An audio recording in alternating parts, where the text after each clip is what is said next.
Then, as you noted, like Utami, she wasn't out during the ceremony, the opening ceremony.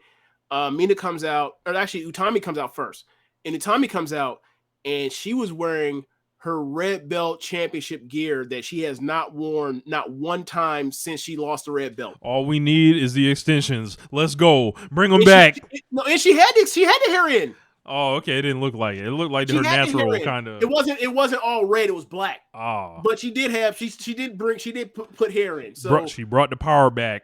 yeah, and I saw that, I was like, oh, it's spooky now. That's exactly, I was like, oh, it's spooky now. She really finna do this, and then like what happens at the end of it, I was like, God damn it, get this shit out of the way, you messing up the story. But it was almost like some, I don't know if you made this comparison, but like you often have made comparisons of her to Okada. Like this is almost like she pulled off that Wrestle Kingdom and she pulled off and she had the pants again instead of the long johns. It was one of those like I'm back. Like I know like this whole gold era of stuff I've been wearing like that was Balloons Okada. Now I'm back, and her and Mina, bro, they got me so many times during this match. I was unspoiled. Man, yeah, just had a match as good as I had imagined they could possibly have together, and it blended perfectly. And it was one of those things where it was like, in retrospect, it's like, of course it was going to fucking work between. Like the underrated thing about Utami is that she's an incredible seller. She's one of the best sellers in the world. I think I've said this before to you many times. I think she's the best seller of the arm in wrestling we have, but she comes out, she's overpowering Mina. She makes one mistake. And Mina, she is, I forgot what the situation. Oh, it was a DDT. It was a DDT on either the floor or the apron from Mina. And then Mina just targets the neck over and over and over. And the whole thing is Utami is like, has to power through and fight through this bad neck while Mina just taking it to her neck over and over and over. And there was a spot where like, you get down to the closing stretch where Mina goes up and hits her with the glamorous driver right on the neck, kicks out, goes up, that goes for the figure four glamorous driver that wanted her white belt and everything.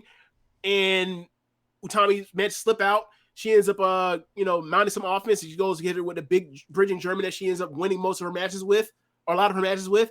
And she goes for the bridge, and she has to let go because her neck's too fucked up. She can't even hold for the pinfall. That's a double down.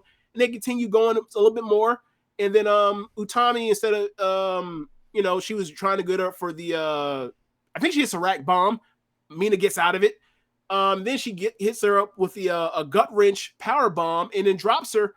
And she later says that like she got it from hanging out with Shayna Baszler. Shayna Baszler do the gut wrench power bomb. So like I think she calls it Sparkling Baszler now. Yeah. And yeah, man, this match is great. 4 stars, bro. Super happy with this match. I think I'm higher than that because like, bro, it seemed like each person had the match won like 3 different times. Right. And it went long enough to where you were like, in my mind, I was like, oh, is this going to a draw? Mm-hmm. They were going up against the bell too. And I was like, I don't know if this is going to finish or if it's going to, be a draw. I didn't know, but it all worked for me. I love this match. Yeah. I think I'm 4 1/4 on this. Yeah. This is like, bro, Mina has had her 4 best singles matches in like this since April. Look at that. Like the Utami match, the Tam match, the Kamatani match, the Natsupoi match, all the matches on pay-per-view in a big spot. She's came through and had 4 stars or better in all of them. Or really, well, as you said, in your opinion, at this point, all of them have been like 4.5 or 4 1/4. So yeah, man, she's. I can't wait for this Mirai match. We finna see, bro. If they need to have this Mirai match. She needs to win, and they need to go have a white belt match after this at the end of the year. Yes, let's do it. She ain't done like I know. Me and JD from Rantley Virtual was talking about this, and he said in his opinion he thinks that Mariah should be most improved wrestler, and I'm just like, nah, man. I understand that that Mina got a lot of votes last year because of the Grand Prix, but the level, but we talk about this all the time when it comes to NBA most improved player. Like if you make a level improvement from somebody that is competent to good or even very good, that jump is not nearly as special as the jump from potentially very good to great. She has taken that jump from very good to you. Until she has a dud, you got to say she's great at this point because every time you put in a big match, she keeps coming through. She's a great wrestler now. She's not just very good. She's great now. Yeah. She's the most improved wrestler of 2023. And I would have voted for her last year, but she's made a bigger, more substantial jump. It's harder to do. It's been incredible watching her. It's been incredible watching her this year. Very happy for her. And I want her to get this white belt back, get this long reign whenever it happens. Yeah. She's done everything. She's done everything that a company can ask her to do, and she's done it. I thought there was an upset alert on this one, but wasn't to be. But yeah, Big U rolls through for the 2. Yeah.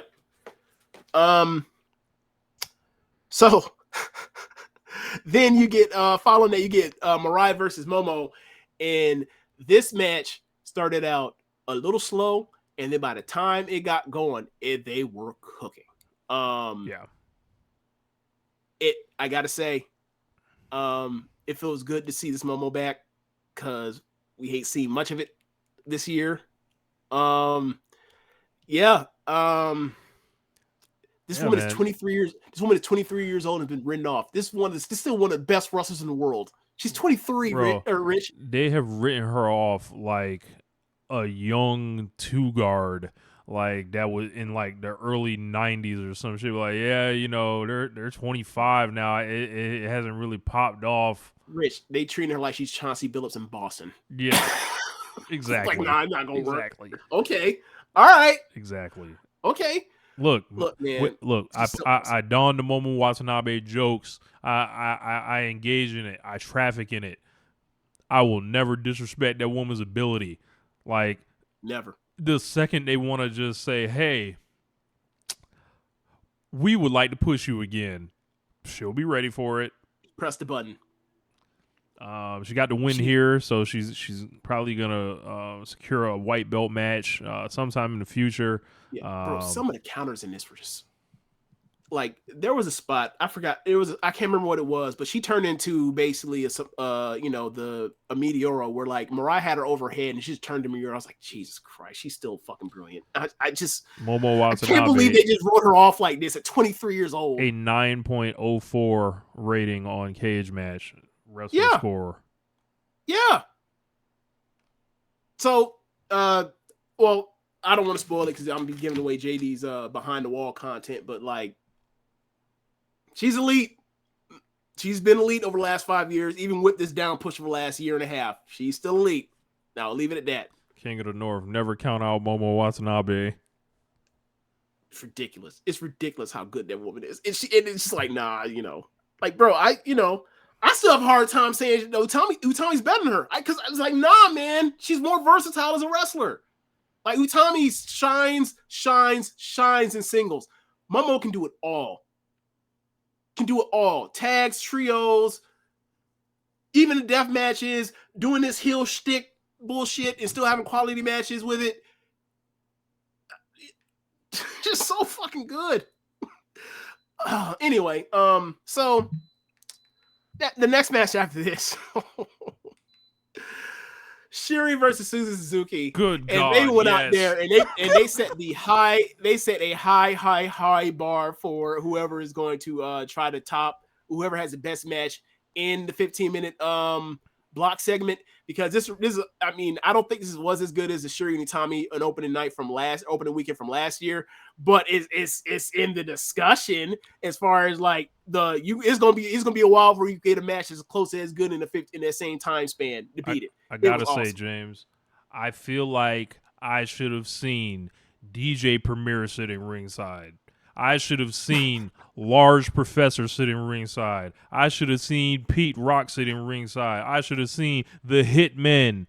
I should have seen Dr. Dre sitting ringside. I should have seen Timbaland sitting ringside. Why? Because this was real hip hop right here. Like, Shuri and Suzuki, thank you. I have nothing else to say. Thank you for your brilliance and your excellence. And Suzuki not giving a fuck that she's 20 years old, like having no back down whatsoever. And Shuri just like saying, "Yo, you're raw, but I'm way more raw than that." Yeah, man. This was incredible. Oh my God, it was. They beat the shit out of each other. incredible mat wrestling, incredible like subverting expectations based off when to sell, when not to sell. Like I don't know how often people have seen the Suzu spot where she gets on the apron and throws and does the German suplex throw off of the apron and send someone to the floor. I've seen it a few times, so I know that's one of her magic tricks. But if you have not seen it before, you probably think like this woman is like the best women's wrestler in the world. If you see some shit like that for the first time, I've seen her do it a few times. So it's, whether it was like the funniest one when she did this Sakushi, because like Sakushi's so damn little, Sakushi's like 4'9". She sent her flying, but she sent Shuri this time, and like I was like, God damn. One thing to note, like Shuri, she's almost back to her like fighting shape. Yeah. Like she's even more ripped than she has been in the past. Like, yeah, if this were WWE, we'd be like, she might be expecting a big push, but who knows what she's doing. Like, but she looks great right now. Yeah, man, this match was awesome, and they killed it. And I was like 4.5 on this easy, maybe higher. I like to not give the 4. I like to give the Stardom 5-star Grand Prix matches. Like I kind of cap it at 4.5. I'm gonna have to give 4.5. 4.5. Yeah. I've only given 2 15-minute Grand Prix matches 4.5 ever. Or no, yeah, 2 of them. Like the Utami match last year. This, I gave the Shuri and Takumi match 4 3/4, but that was 20 minutes. Yeah. So that's a little different. But yeah, man, this thing was cooking, and like you can look. One of the safest bets in all of pro wrestling is Shuri in the opening weekend of 5-star Grand Prix. Go the fuck off. She's not. It's 3 years in a row. Like, if you guys didn't see this match, or if you're like listening to this and you still haven't like decided to jump into Stardom yet, and you just listen to us talk about it, these are all kind of like mythical characters or anything. These people aren't myths. Shuri Suzuki is real. Like Shuri and Suzuki, they are real. They exist. Go see them. Yeah, like this thing. Now we talked about this on the front end. I said this to Rich, like, hey man, this thing has an NA for the main event, and this thing still smoked the opening night of Grand Prix of the G1. I'm sorry, smoked it. Like this thing is incredible. So following that match, you get another awesome match. You get Mayu Iwatani versus Suzuki. Look, man, I'm sure you've heard people say this, older people, because there's a huge like generational age like discrepancy for the polarization of E40. Right, so this is for the old heads.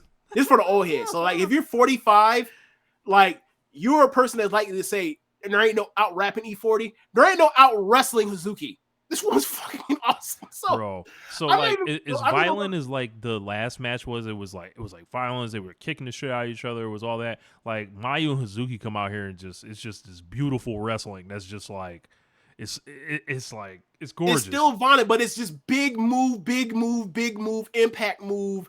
They're awesome selling, near falls. Like the match before was just chaos of strikes and suplexes. This is like big move, beautiful wrestling, and like great like counters. So the closing stretch of this match. So I could have threw these two in there with the Bucks, like yeah, easily.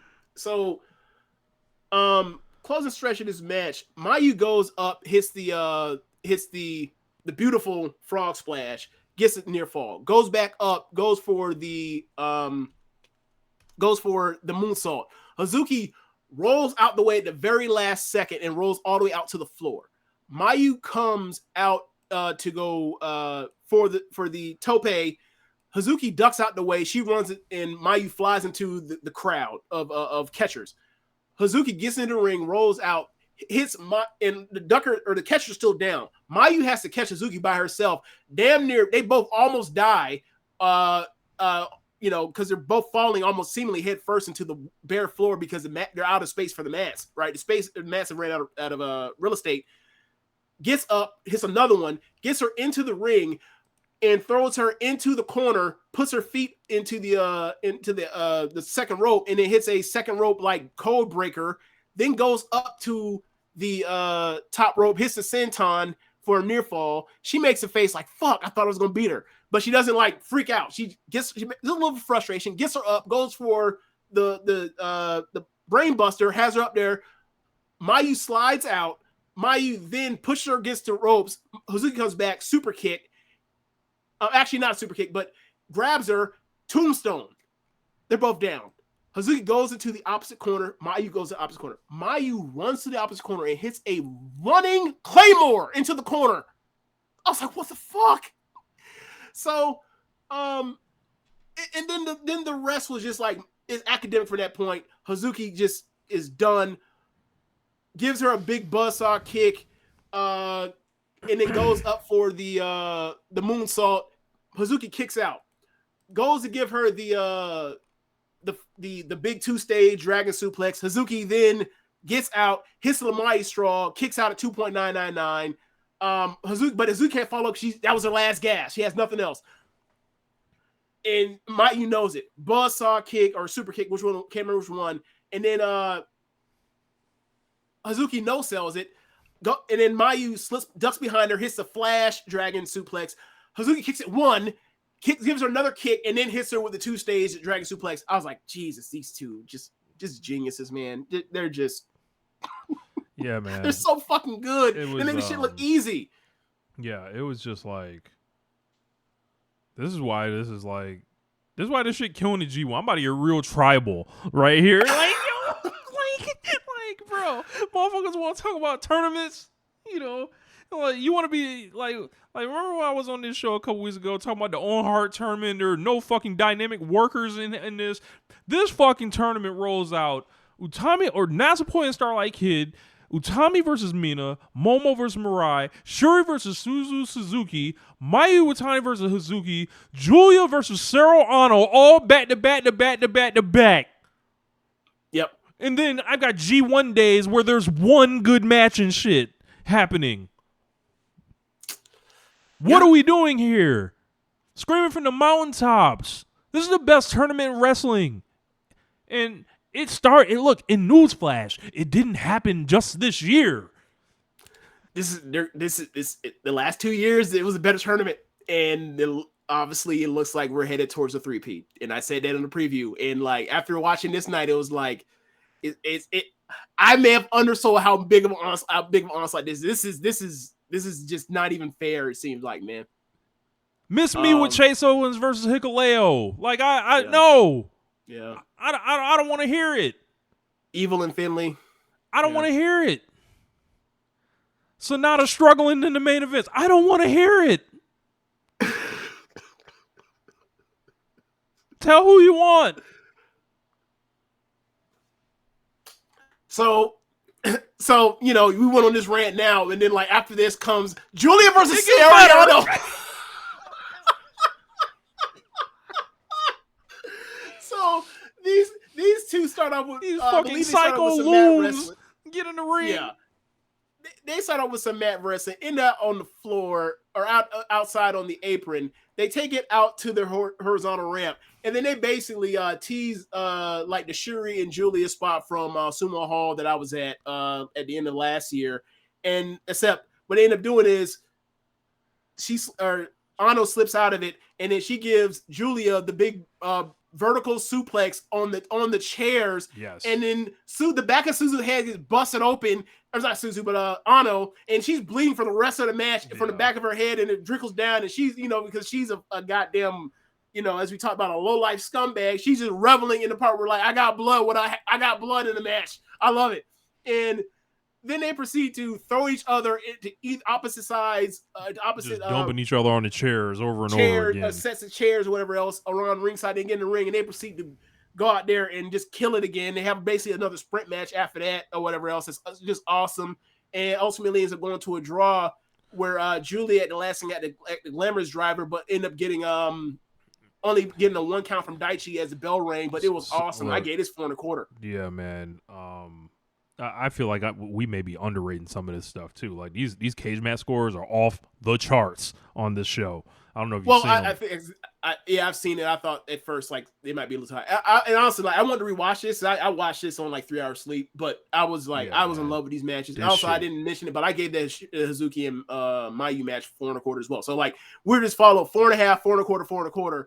Yeah, Look, man. and we may be being conservative, like, Right, right, right. but Like go out of your way to see this stretch of matches. The Shuri versus starting from the Shuri match to the Julia match. This 3-match stretch. These matches are all under 15 minutes. So right, and the reason why these less than an hour. Right, and the reason why we're giving these ratings like these 4.25, 4.5 things because like the quality of these matches are easily 4.5. They just go short. Yeah. Like the amount of action in pacing you see in these things are fucking excellent. Like these are like easy rewatchable. You will throw these on and just have a blast. Like this is why I love the Grand Prix so much. It's like it's sprint wrestling at its finest, and it's the best thing Stardom does. Is like singles matches that go like 13 minutes. They're awesome. This match was a sicko match, a true sicko match with Julia and Honor. They did a pile driver through the Japanese table on the outside of the ring as well. Yep. Yes. That was basically like just top rope moves, big bumps. Because Ano got the suplex on the thing after they threw each other around in the sections of the chairs. That's how Julia came back with the big power driver on the table. Yeah, man, this was excellent as well. Like just such a contrast of styles here. Like from the last couple of matches, like as pretty as it was with Mayu and Hazuki, it was like I always call Julia the ruffian, right? But like she mucking this shit up and then making that shit like looking like, yo, we can do whatever you want. You want a brawl? We can go. Like we can do anything except for fly. Yeah. But and like, look, I don't really need this match after what happened in that Nasty Boy strap match, and it was like, what strap match? That shit pretend it never happened. Like, don't fucking do that shit no more. She's awesome. She's a great, like, I've said this to you over the years. Like, I know she's very good. I don't know how good. Well, when she's in Stardom, she's gonna be fucking great because she's in there with other wrestlers on her level or better. And she's good enough, and she's damn good as well. So like, she gets to do, she gets to be able to wrestle her full potential as opposed to being, around the scene, not being pushed that hard. She's a freelancer and does stuff here, there, and everywhere, so she doesn't really get a concerted push. And these other promotions don't have like a steady stream of challengers and all that kind of stuff. So like, this is the best place for her. And as far as match to match, bell to bell quality, and look, she's already living up to it because she's had some bangers this year in Stardom. It's the one dub with Nasty Boy and the strap match excluded. Do what you have to do to see this show. Yeah.